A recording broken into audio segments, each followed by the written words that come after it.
povo de Deus! Que bom ter você aqui para mais uma reflexão sobre vida cristã. Já pega a tua Bíblia, fica ligado e vem comigo.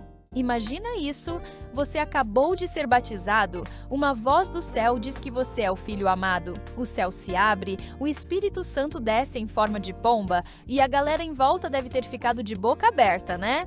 É o tipo de dia épico que todo mundo queria viver. Mas aí, o próximo passo não é um palco, um banquete ou uma multidão gritando seu nome. É deserto, calor, solidão, 40 dias de jejum, silêncio, areia no pé e nada para comer. E como se não bastasse tudo isso, quem aparece para bater um papo? O próprio diabo.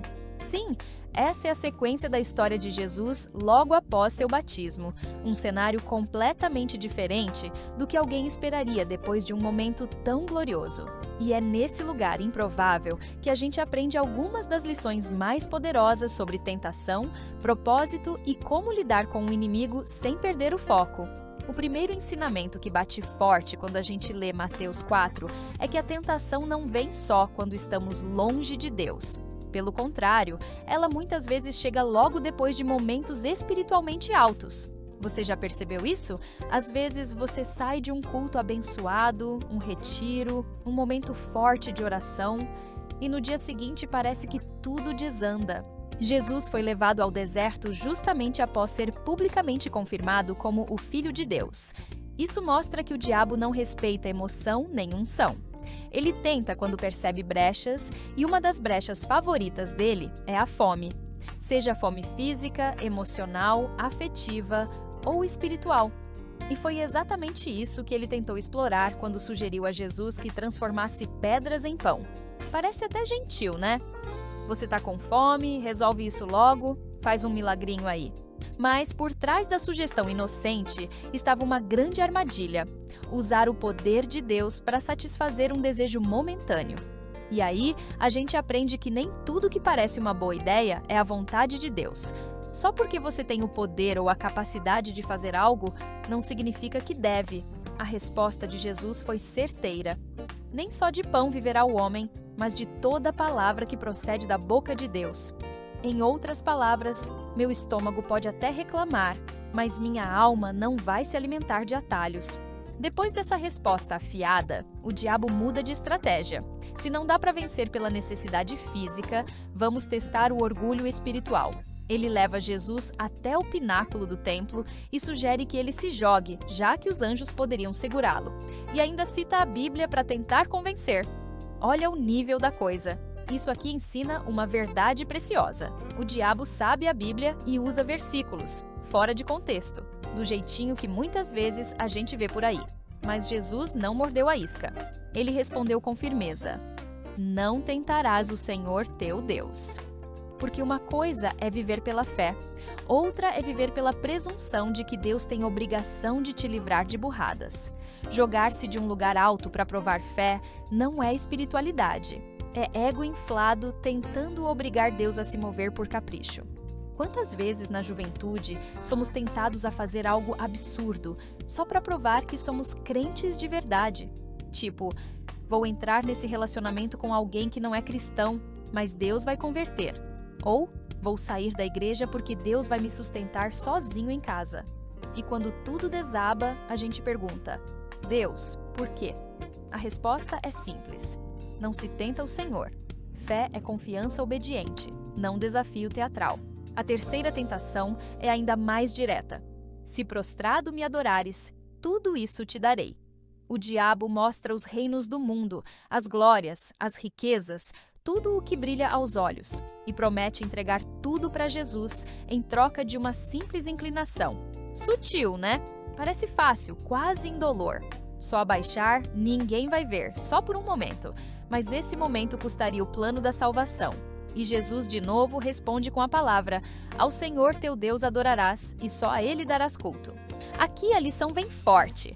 A tentação de conquistar coisas boas por meios errados é real e muito presente na juventude. Quem nunca sentiu vontade de cortar caminho, de ceder só um pouquinho, de fazer uma concessão aqui e ali para chegar lá mais rápido? Seja na vida amorosa, acadêmica, profissional, sempre existe o risco de trocar adoração por conveniência. Mas a pergunta que fica é: vale a pena ganhar o mundo se for para perder a alma no processo? Jesus sabia que os reinos seriam dele, mas pelo caminho da cruz, não do atalho. E essa é a diferença entre propósito e tentação. Um exige renúncia, o outro promete resultados rápidos, mas um salva, o outro destrói. Agora, tem um detalhe que a gente às vezes ignora nessa história. Jesus enfrentou tudo isso no deserto, sozinho, mas não despreparado. Antes de chegar lá, ele tinha sido cheio do Espírito, e durante a tentação, ele usou a palavra. Isso mostra que vencer o inimigo não é questão de gritar mais alto, mas de estar cheio por dentro. Muitos jovens querem vencer a tentação só na força de vontade, mas a força de vontade, por si só, não vence um ataque espiritual. Você pode ser forte, disciplinado, inteligente, mas se não estiver alimentado espiritualmente, você é como alguém indo para a guerra com uma espada de papel. Jesus não discutiu, não deu discurso, não usou lógica humana. Ele respondeu com o que é eterno, a palavra. E isso ensina que o verdadeiro poder está em conhecer a Bíblia, não só decorar versículos, mas internalizar verdades. Porque na hora da tentação, não dá tempo de correr para o Google. O que estiver dentro de você é o que vai sair. E se estiver vazio, você vira presa fácil. Por fim, quando tudo termina, os anjos vêm e servem Jesus. E aí vem um detalhe bonito que fecha o ciclo. Quem resiste à tentação não fica desamparado. Deus cuida, Ele vê, Ele recompensa. Pode parecer que você está sozinho lutando contra o mundo, mas a vitória espiritual atrai o cuidado divino. Às vezes a tentação grita alto, oferece prazer, conforto, até coisas que parecem resposta de oração.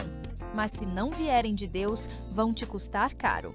E quando você diz não, pode parecer que está perdendo algo, mas na verdade está sendo preparado para algo maior.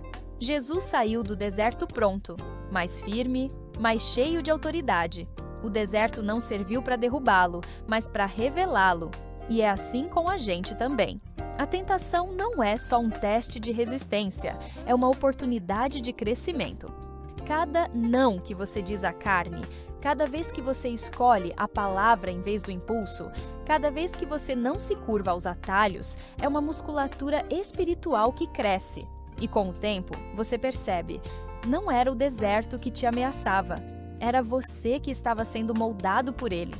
Então, se hoje você está enfrentando tentações, seja aquela de ceder a um relacionamento errado, de viver uma fé de aparências, de buscar resultados rápidos a qualquer custo, ou até de duvidar do amor de Deus no meio do silêncio, lembre-se do que Jesus viveu.